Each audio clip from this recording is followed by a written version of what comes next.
Hello friends, law page by advocate Tanisha channel में आप सभी का स्वागत है। छोटी छोटी और महत्वपूर्ण जानकारी में आज आप लोगों के लिए एक और छोटी सी जानकारी लेके आई हूँ। जानकारी में अंत तक बनी रहिएगा, वीडियो को बिल्कुल स्किप मत कीजिएगा। हो सकता है मेरी छोटी सी जानकारी आपके लिए बहुत बड़ी हेल्प बन सकती है। आज मैं आप लोगों के लिए लेके आई हूँ एक शब्द, डिजिटल रेप। क्या आप डिजिटल रेप का मतलब जानते हैं? अगर आप जानते हैं तो ये बहुत अच्छी बात है, क्योंकि हमारी सोसाइटी के हर व्यक्ति को हर शब्द से अवेयर होना चाहिए और ऐसे शब्दों से अवेयर ज़रूर होना चाहिए जो एक क्राइम बन जाते हैं, जो किसी की लाइफ को स्पॉइल कर देते हैं। और जो लोग डिजिटल रेप का मतलब नहीं जानते हैं वो इस वीडियो को पूरा देखें और वीडियो को बिल्कुल स्किप ना करें। कुछ लोग तो डिजिटल रेप का मतलब समझ रहे होंगे ऑनलाइन रिलेशन क्रिएट करना, शायद ये डिजिटल रेप होता है।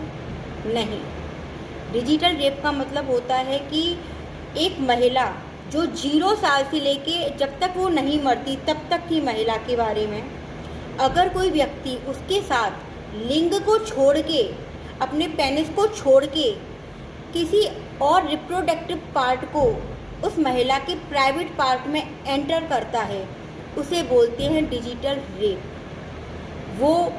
वो ऑर्गन कुछ भी हो सकता है, मतलब कोई बाहर की चीज़ हो सकती है, कोई रॉड, कोई स्केल, कोई भी चीज़, या आपके पैर का अंगूठा, आपके हाथ का अंगूठा, कोई भी चीज़ हो सकती है एक्सेप्ट पेनिस।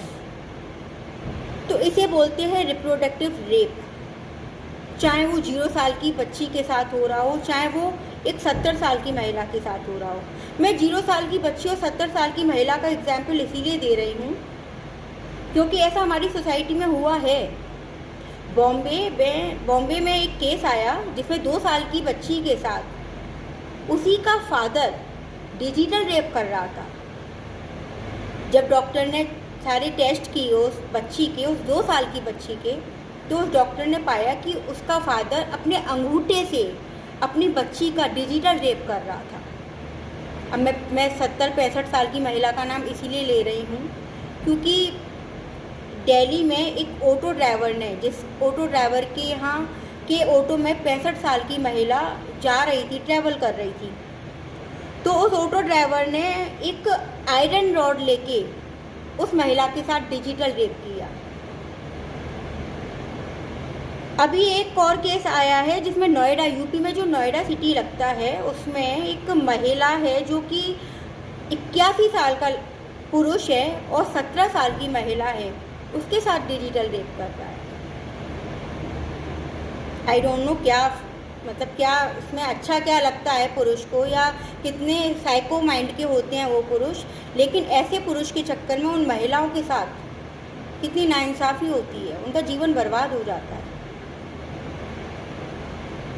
ऐसा नहीं है ये नया ऐसा कुछ हो रहा है, ये काफ़ी सालों से चलता आ रहा है, लेकिन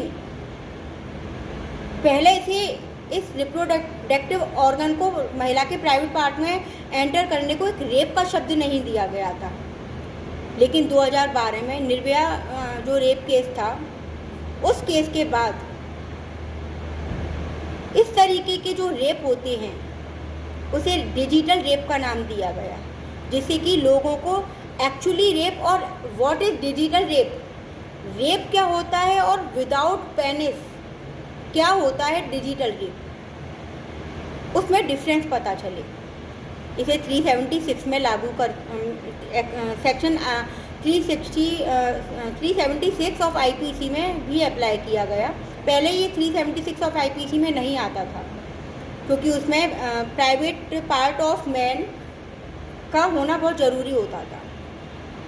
इसके लिए 5 साल की सज़ा से लेके 10 साल तक की सज़ा और आजीवन कारावास भी हो सकता है। वो किस लेवल तक वो डिजिटल रेप गया, ये उसके ऊपर डिपेंड करता है कि कोर्ट फिर उसे 5 साल की सज़ा देगा या 10 साल की, या आजीवन कारावास और फाइन। लेकिन इस तरीके के केस से उन बच्चियों का, वो 2 साल की बच्ची का फादर रेप कर रहा है।